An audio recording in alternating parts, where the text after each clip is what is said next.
RX bars come in 14 delicious flavors like mango, pineapple, chocolate chip, peanut butter, and other seasonal flavors. RX bars are gluten-free, soy-free, and free of artificial flavors and preservatives. They're great for a number of occasions, like breakfast on the go, a pre-workout snack, or a 3 p.m. pick-me-up at the office.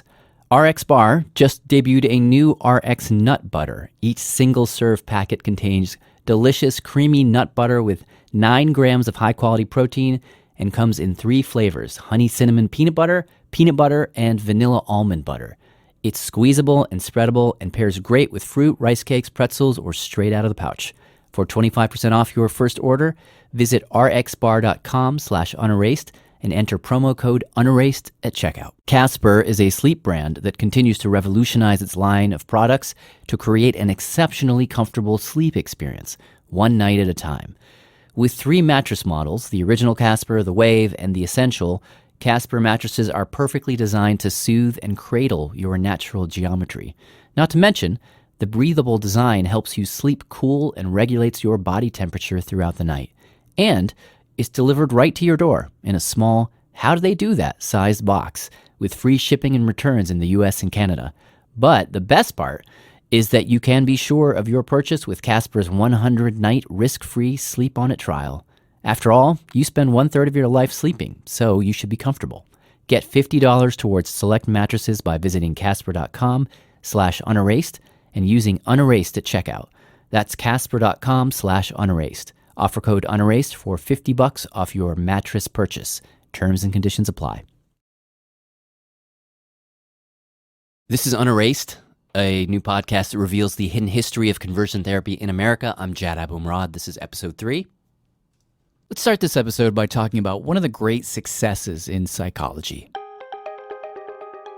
If you're living with a mental health problem, it can be hard to know which way to turn or what to do to feel better. It's called CBT. Cognitive behavioral therapy. You hear about it sometimes in the news around treatments for PTSD. Like suppose a soldier is triggered by a loud sound.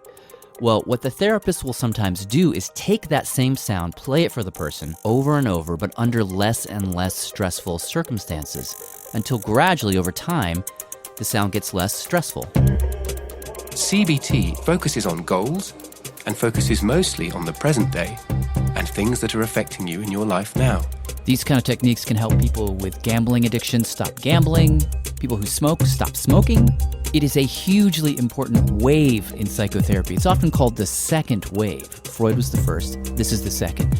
And what follows is a story about one of the grand poobahs of this second wave and a grand awakening that he had that kind of blew up the world.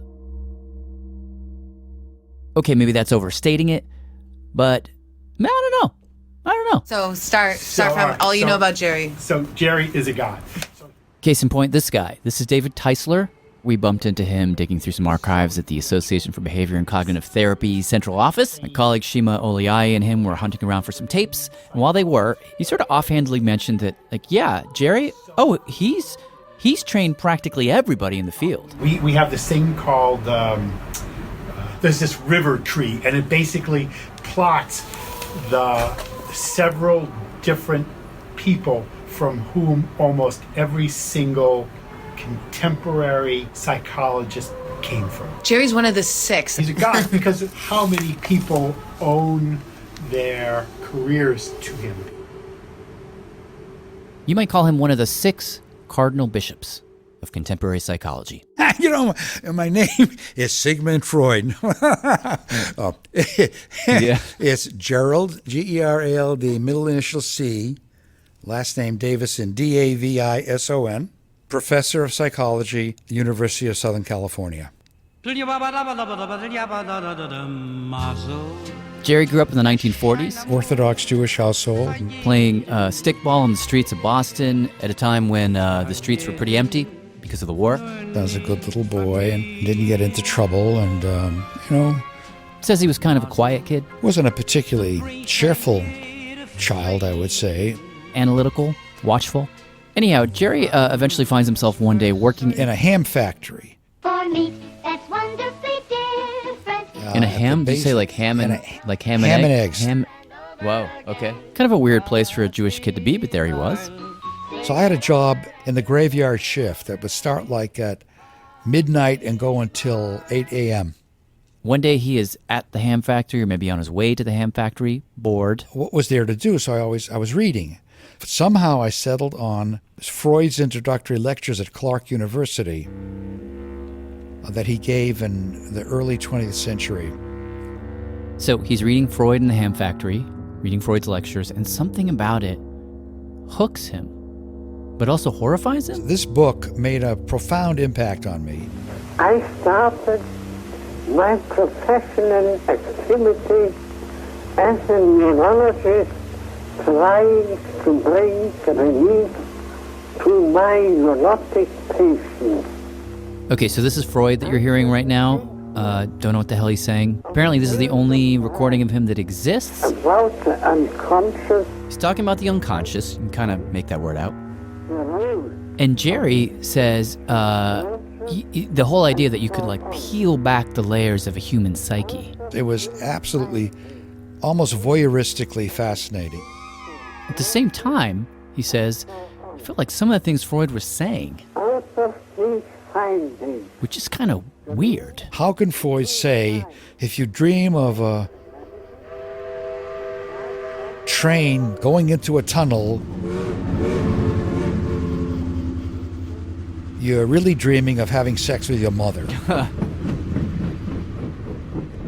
Anyhow, something about the book both intrigued and enraged him enough that he goes to Stanford and then Stony Brook, and to make a long story short, ends up standing at exactly the right place where many streams converge to create the first real upending of Freud, the behavioral therapy revolution. Previously, it had been all about dreams and the subconscious. Now it was scientific. It was about experiments. And, the basic question. How do you sit with a suffering human being and help them? How do you make someone happier, less anxious, less depressed? Do you remember the first patients you started seeing? Yeah, it was the so-called Yavis, Yavis, Y-A-V-I-S. It's another acronym called Young, I don't know what the A stand for, able or attractive. But the Yavis patient it's the patient who We're looking it up for you. Hold on. It is. Okay. It is a term psychotherapists use to describe the young, attractive, verbal, intelligent, and successful. That's it. You got it. So, early on he says he saw a lot of people who were your classic garden variety neurotics, which is not a very complimentary term, but he says that is what they used to call them. But the whole reason we're telling you this story is that in that initial batch of patients, Jerry says, he began to see, fairly frequently, these young men walk in. They were mostly young men who complained that they were sexually attracted to other men, and they really wished they weren't. That's right. He says he can't remember how many exactly walked in, maybe somewhere between 4 and a dozen. I'm trying to think of, they all came, and I supervised some cases in the training clinic at Stony Brook. They all came because they weren't happy and they wanted to change. They wanted you to turn them from gay to straight. Yeah. And not wanting to, impose my heterosexual values on them. Some would say my heterosexist values on them. I would check it out with them. Can you tell me a little bit about what your living situation is like, your social life and whatnot, your friends and that sort of thing? I've got an apartment off campus. I live by myself. And in fact, the film... You lived by yourself last year, too? Where I really role-played myself. I wasn't acting, but we did have a graduate student play the role of a troubled homosexual young man who wanted to change. You'll see in that film a pretty reasonable rendition. Have you ever previously been to a therapist? No. You ever thought of going before anybody? Yeah. Jerry says the film that he made, which you're hearing, is sort of a composite of all the cases that he saw of this kind. And what you see in the film is him in a suit sitting in one chair. A couple feet away from him is a young man with big 70s hair, about the same I age. was kind of having trouble. And the guy explains that Personal problems. that he's having trouble concentrating. Yeah, I'm having a lot of trouble getting down to work. It turned out that he was recently frightened by an intensification of his long-standing attraction to men. Jerry says initially he had no idea what to do with these cases. They were anxious, very depressed. These were folks who, the kind of people who could, commit suicide. He says he felt like he just had to help. That's what I was taught. And so, in the film, after maybe, 15 minutes, Jerry says to the guy, I'd like to outline for you a procedure.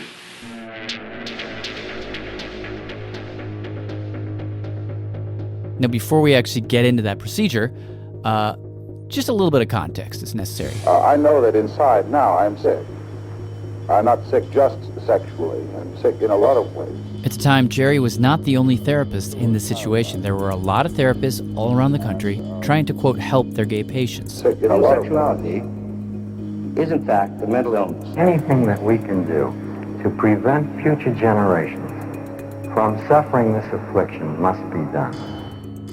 The overall approach certainly did not start with me. There were other people who were doing what was called behavior therapy with gays. Most of it was aversion therapy. A terrible foul stench comes from his body.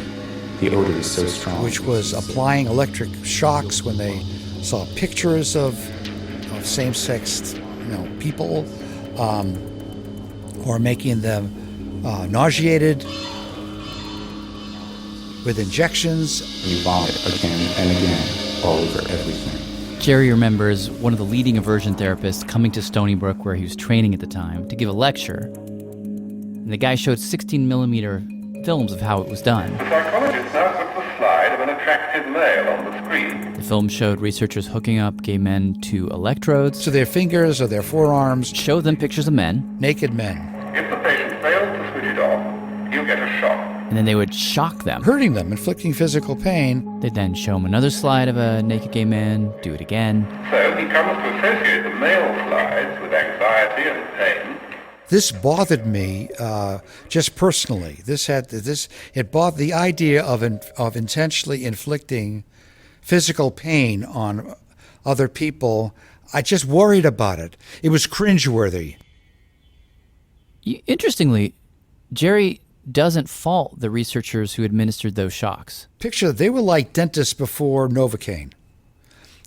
Pulling a tooth, I'm old enough to remember what going to the dentist was like to get a filling or getting a tooth pulled before there was Novocaine. Is that the right analogy, though? I mean, if your tooth hurts, you need to have it pulled. Well, here you don't need to have homosexuality pulled out of you. You may not think so, but if you're gay in the 1960s... Most Americans are repelled by the mere notion of homosexuality. And you're being haunted and discriminated against. The CBS News survey shows that 2 out of 3 Americans look upon homosexuals with disgust, discomfort, or fear. And being told that you're an evil person and you're disgusting.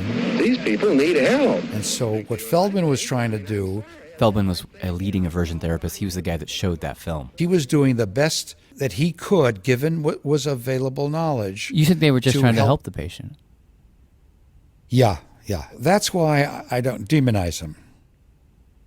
In any case, as Jerry is sitting there in the back of the room watching this guy Feldman show this film of people being tortured, he says he just kept thinking,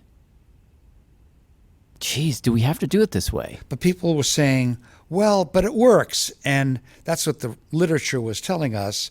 But I was thinking, well, are there other ways to do it?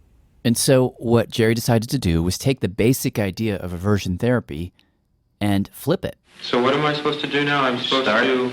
Well, I'd like you to follow me if you can, what I want to say now.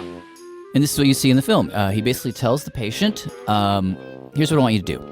Grab a copy of Playboy magazine. Okay, you could probably get hold of a copy of Playboy without too much trouble at the newsstand or something. Go to the newsstand, get a copy. Playboy was what I thought of as a source of material of attractive women. Then he says, when you get back home, get yourself aroused in whatever way you're accustomed to. Think about a man, think about his body. You start masturbating with your homosexual image. Now there comes a point. The inevitable point. at that point of inevitability, switch over to the female picture. Have your climax, okay? And, Basic idea was, instead of shocking people into hating their gay thoughts, he would gently encourage them to take their positive gay thoughts and map them onto a different body. In fact, I think the technical term was orgasmic reorientation. And in the video, apparently it seems to work.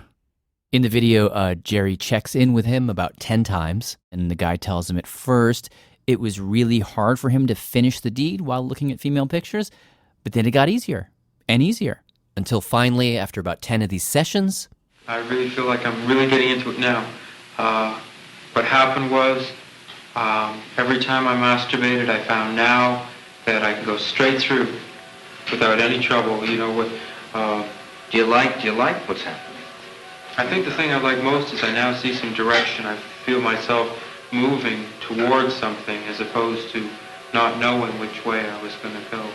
And I think that's a good feeling. Okay, setting aside for a moment the question of whether this therapy actually worked, I think you can guess the answer to that, and it is not the point of the story.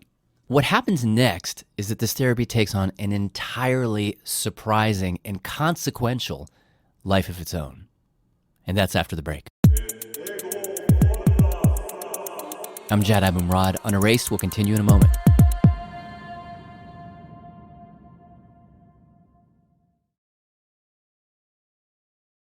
Listening to audiobooks brings us closer together, and there's no better place to listen than Audible.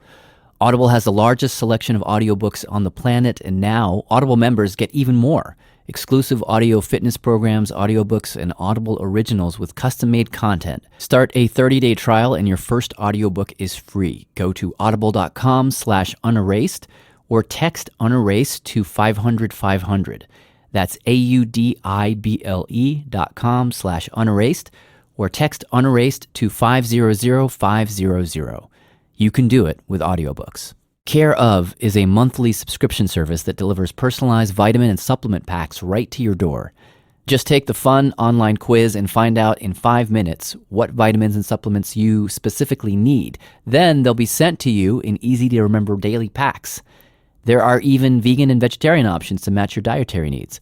For 25% off your first month of personalized Care Of vitamins, visit takecareof.com and enter Unerased. That's takecareof.com and enter Unerased for 25% off your first month of personalized Care Of vitamins. If you care about politics, women's rights, queer issues, and bootcut jeans, check out Throwing Shade. Throwing Shade is a weekly podcast that handles important topics and harrowing news with the perfect balance of hilarity and vulgarity. They cover everything from Rihanna's activism efforts to 90 Day Fiancé. It's hosted by Aaron Gibson and Brian Safi, plus the occasional guests like Jonathan Van Ness, Nina Parker, Trixie Mattel, and T.S. Madison. Entertainment Weekly calls Throwing Shade the perfect combination of silly, intelligent, cynical, and charming. And Fast Company says, sorry, Bill Maher, but there has never been a raunchier or funnier current affairs program. Check out Throwing Shade now and subscribe in your favorite podcast app like Apple Podcasts or Stitcher. I'm Jad Abumrad. This is Unerased. Let's get back to our story of Dr. Jerry Davison and the gay cure. It is in 1966-67. Jerry has pioneered this new kind of conversion therapy called orgasmic reorientation. He's made a video about it. Shortly after making this video, Jerry found himself reading the very magazine implicated in his therapy. Naturally reading it just for the articles, as they say. As they say. And I was reading the Playboy Forum. That's the section of the magazine where readers write letters, talk about stuff, voice concerns. And in the forum, this would have been around 1966 or 67, there were people writing in troubled by their homosexuality. Here's one we found. When I was in the hospital, the doctor told me there were very few cures for cases like mine, and I should try to adjust my condition. Well, being a card-carrying behavior therapist, I wrote a letter. You wrote a letter to Playboy. It's crazy, isn't it? And I said, actually, there are new procedures for helping gay men become less gay. It comes from behavior therapy, and I don't know what else I wrote. Well, they printed it. What ensued in the Playboy Forum over the course of many issues, many years in fact, was a vigorous back and forth. Jerry's letter prompts a series of other letters, some positive, some negative, one in particular which calls out aversion therapy as this cruel thing, which then causes one of the world's leading aversion therapists, a guy by the name of David Barlow, to jump in and defend himself. He writes, "Our procedures are not torturous or the Inquisition, rather methods derived from experimental laboratories and carefully applied to consenting human beings to relieve some suffering." That letter prompts a famous gay activist, Frank Kameny, to jump in with his own response. He writes, "I find the August Playboy Forum letter of David H. Barlow offensive and illustrative not only of the failures of psychology and psychiatry in their approach to homosexuality, but also of the dangers of human engineering." Here's a weird fact. Kameny's letter was titled "Gay is Good," and just a few years later, post-Stonewall, "Gay is good." That phrase, "Gay is proud," would become the slogan of the entire gay rights movement. And this was maybe the first time that phrase was used. In the pages of Playboy, everyone raves about how interactive the internet is. People forget how interactive Playboy magazine was. Okay, so this is a little bit of a digression, but I think it's one so worth taking. That's James Peterson. I was senior staff writer / senior editor for Playboy magazine. He worked at Playboy from 1973 to 2003. He's sort of the institutional memory of the old Playboy. Last man standing, kind of. James reminded me, actually, truth is, I never even knew this to begin with, that Hugh Hefner's intent with Playboy wasn't just to show naked ladies. He had a whole philosophy that he actually spelled out in great detail. I call it the term paper that changed America. When Hefner was an undergraduate, the first Kinsey report on male sexuality came out. This research has been possible because some tens of thousands of people have cooperated. And it was a bolt from the blue. It changed Hefner's life. It came out, I think, 1948, and it described the range of male sexuality without judgment. Kinsey described males on a range of 1 to 5, from strictly heterosexual to strictly homosexual, but in the middle were something like 35% of American men had had a homosexual experience in their adolescence or early adulthood.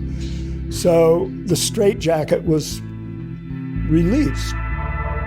And what struck Hefner... This, to me, is the value of Kinsey, that indicated for the first time statistically the great disparity. Was this dissonance that existed between our professed beliefs and the actual actions of society. Between sex laws versus what people were actually doing. This is one good reason for questioning some of the old morality.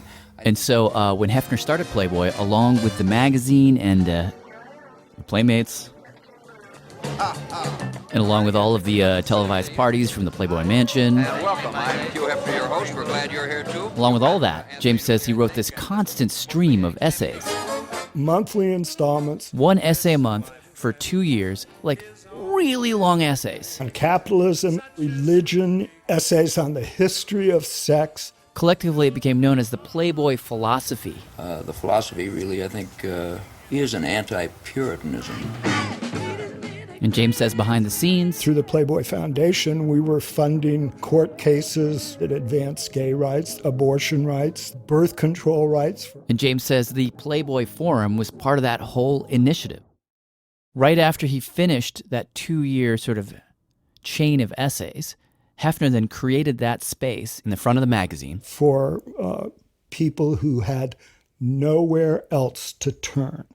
And it was in that space where you had some of the first open discussions of homosexuality in America ever. And I said, you look back, the sexual revolution happened on the newsstand.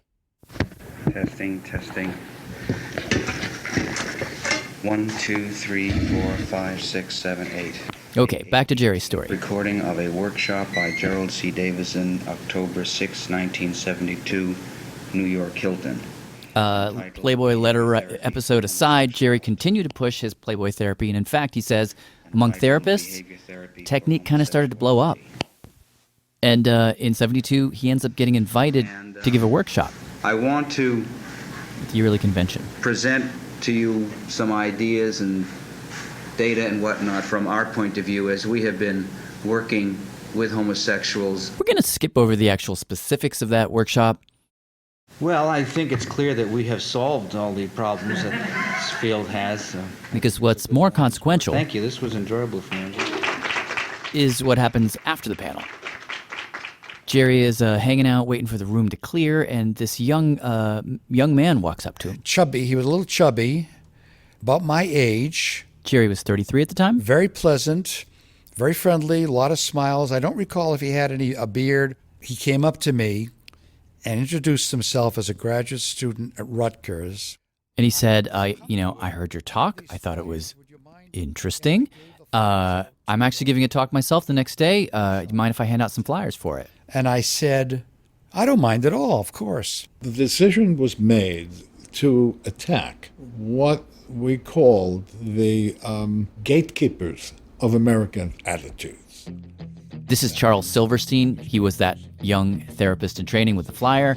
Unbeknownst to Jerry, he was gay and was part of a growing movement of activists that were targeting people like Jerry. You have to understand that the behaviorists had a different point of view. Unlike the Freudian weirdos, they were scientists. I would say many of them were. And he says the public trusted the behavior therapists. They had a lot of sway over public opinion. So if they could convince Jerry and his colleagues that homosexuality was not something that needed to be cured, maybe the public would go along. But the question was, how do you do that? How do you make the case? Now, if you would like the dialogue to begin, let it begin now. This was around the time when gay activists would start zapping meetings, where they'd basically go to a conference where therapists were meeting, storm an event, grab the mic, and just take over. We want to deal with people.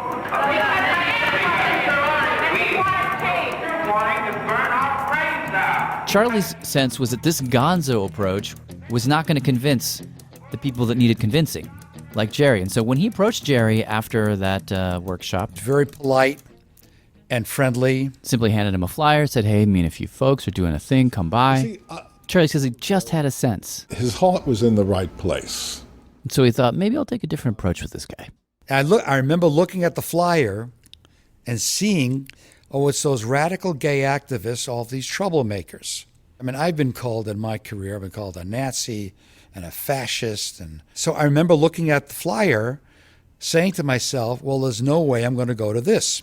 So he shoved the flyer in his pocket? Yeah, I wasn't interested in it. Went off to the next panel.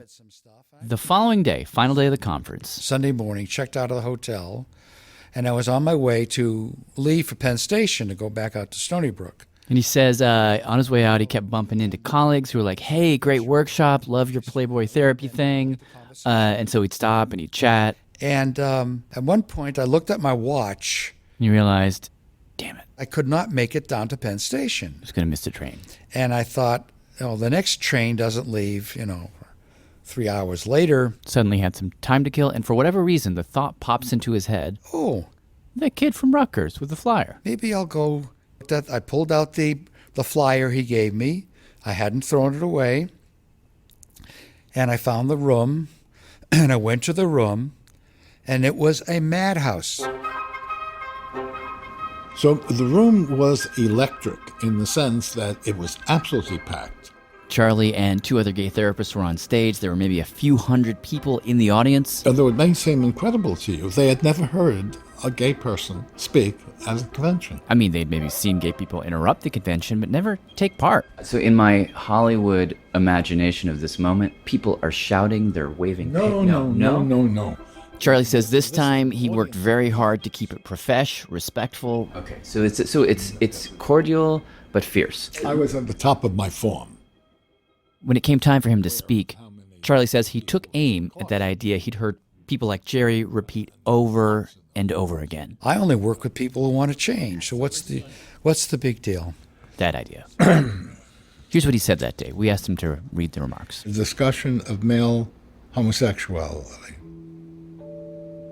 To suggest that a person comes voluntarily to change his sexual orientation is to ignore the powerful environmental stress, oppression, if you will, that has been telling him for years that he should change. To grow up in a family where the word homosexual was whispered, to play in a playground and hear the words faggot and queer, to go to church and hear of sin, and then to college and hear of illness, and finally to the counseling center that promises to cure, is hardly to create an environment of freedom and voluntary choice. What brings them into the counseling center is guilt, shame, and the loneliness that comes from their secret. If you really wish to help them freely choose, I suggest you first desensitize them to their guilt. After that, let them choose, but not before. I don't know any more than you what would happen, but I think their choice would be more voluntary and free than it is at present. Yes, those are my words.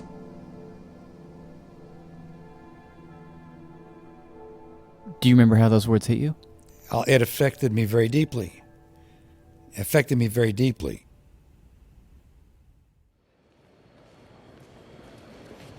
Jerry says he went to Penn Station with Charlie's speech What brings them into the counseling center is guilt, shame, echoing in his mind. 545 feet forward, track 17. He says he got on the train back to Stony Brook, sat there staring out the window at the scenery, thinking. So I was running through the whole talk desires, and action, in my head. and to feel comfortable with their sexuality.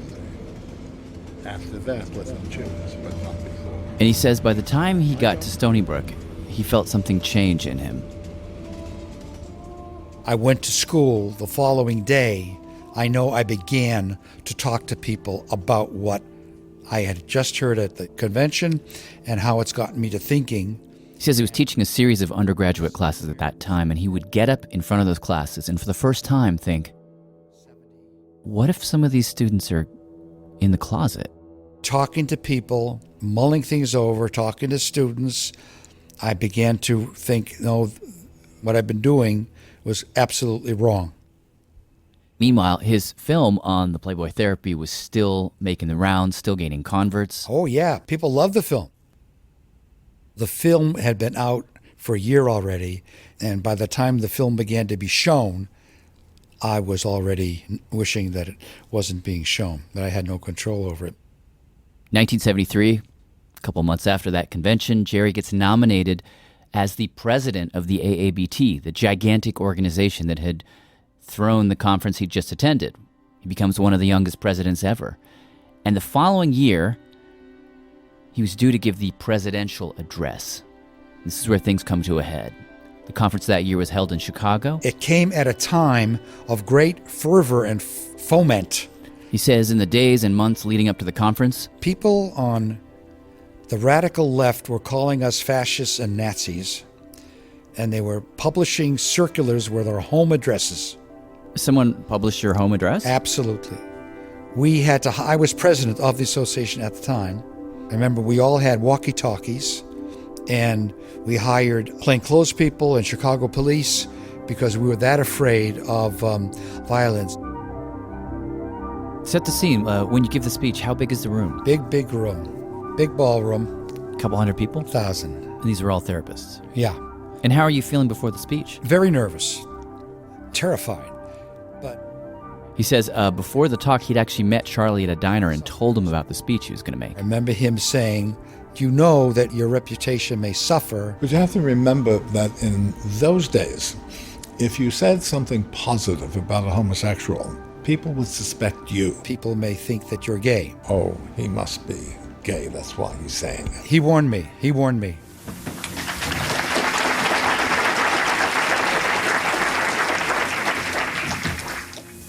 Colleagues and my friends, I want to make plain, if not perfectly clear, that I am speaking only for myself. on an ethical issue that impinges importantly on our therapy enterprise. Jerry began the talk by telling the audience I wish today to voice some concerns I have been wrestling with for over 3 years. That he's troubled. Surrounding the way behavior therapists, and for that matter all other therapists, have been approaching homosexuality.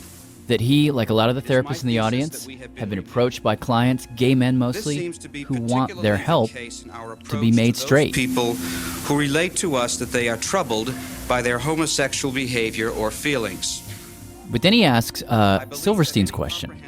What does it actually mean to help these people? As Silverstein put it at the AABT convention 2 years ago in a discussion of male homosexuality, and let me quote again, to suggest that a person comes voluntarily to change his sexual orientation is to ignore the powerful environmental stress, oppression, if you will, that has been telling him for years that he should change.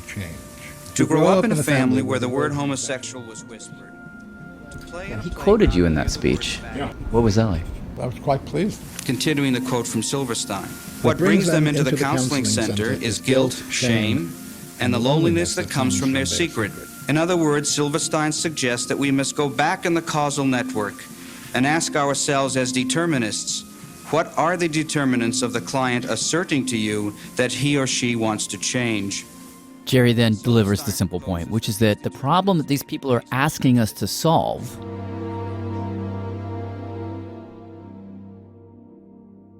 is a problem we created, that we labeled as a problem. And so, even if we could effect certain changes, there is still the more important question of whether we should. I believe we should not. To us now, or to many of us now, that may sound like kind of a simple, easy, obvious thing to say. But that was an extraordinary statement. You see, everybody else was arguing that the attempts to change sexual orientation ended in failure. That was not what he did. He did something quite different. He said in that speech, it makes no difference how successful the treatment is. It is immoral. Charlie says he was the first person to say that. To ever say that trying to change sexual orientation was an immoral thing to do. And that's not a trivial thing. I mean, you could see this moment in a way as one of the early tremors in a tectonic shift in not just therapy, but all of science. Like science, to that point, had concerned itself with objectivity. That was all that mattered. We stand apart from the world, and we examine it as it is, objectively. But that, from this moment forward, would start to be questioned all over the place, even in places like mental illness. You know, you look at history, you see that some diseases come and go. Why would that be? Well, people would begin to argue that even mental illnesses are social constructs created by the society, by the people who study them. What Jerry was doing here, he was shifting the language. He was saying, forget objectivity, forget bullshit empiricism. Let's talk about ethics. Let's talk about morality. We shouldn't do this, not because it doesn't work, which it doesn't, but because it's wrong. I hope and I recommend that we continue to devote the necessary energy to the important challenges. Thank you.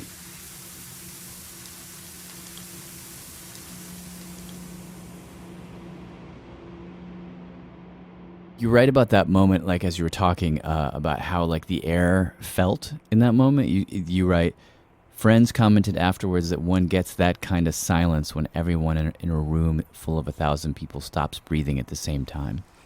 Yeah, exactly right. I remember that.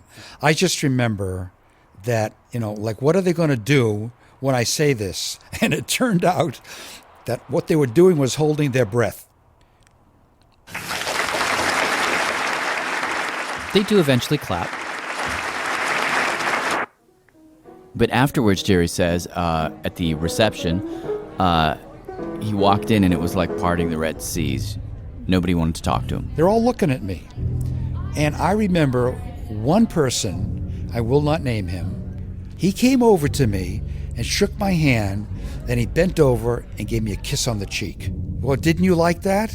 Oh, like and he was making a point to say you must be gay because you said those things? Yeah. And I said, screw you. So it took a while to get the peeps on board. But they did start to come around and get on the right side of history. And it's not a straight line by any means, but there is a line that you can draw between Charlie's words coming out of Jerry's mouth and the epically huge decision that the psychiatric community as a whole would make to remove homosexuality as a mental illness from the DSM, that big Bible of mental illnesses. Jerry's speech happened right at that beginning point, when science was just starting to wash its hands of the whole idea of a gay cure.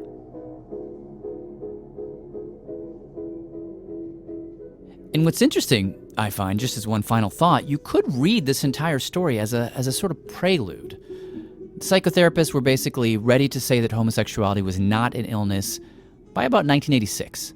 That is precisely the time when the Christian community walked in and grabbed the baton. The scientific communities were accepting homosexuality, and they were saying that it's not a disorder anymore. They were removing it from the DSM-3, which is why we need to do what we're doing, because Christians have to fight the battle. Christians have to fight this battle of homosexual sin, because the professional counseling community won't do it anymore. So it was very explicit in your mindset. Oh, yeah. We'll hear that story, the story of that guy, and it is bananas, in our next episode.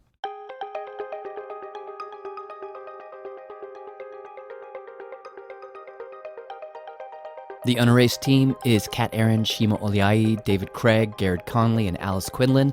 Our executive producer is Michael Elsesser. We had production help from Liza Yeager. Thank you to Marvin Goldfried, Michael Grand-Sobel, Christy Hefner, and a huge, huge thanks to Charles Francis and Pate Feltz at the Madison Society of DC for turning us on to this story. Thanks also to Carrie Roberts and everybody at Anonymous Content.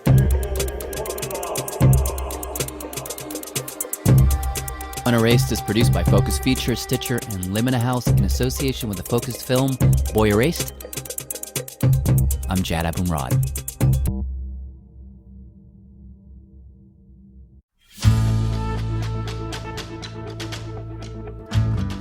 I mean, it's not like a brutal murder during the course of an armed robbery was a routine daily event in this part of the state, right? This is something that happened very, very infrequently. Adel, Georgia, a town of roughly 5,000 people not far from the Florida state line. In 1998, there was a shocking murder there. Police investigators quickly put a man in jail for the crime. He swore he was innocent. Basically, they was gonna get somebody black for killing that lady. But then, some 18 months later, a second brutal murder. And just months after that, 2 more.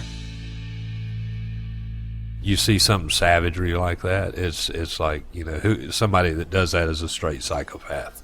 And the chance of 2 different people doing the same kinds of things, I mean, it just seems kind of crazy, right?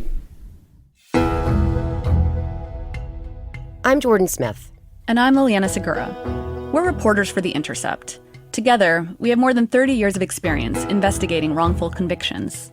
We know how they happen, and how putting the wrong person in prison for murder means a killer goes free. Murderville, Georgia.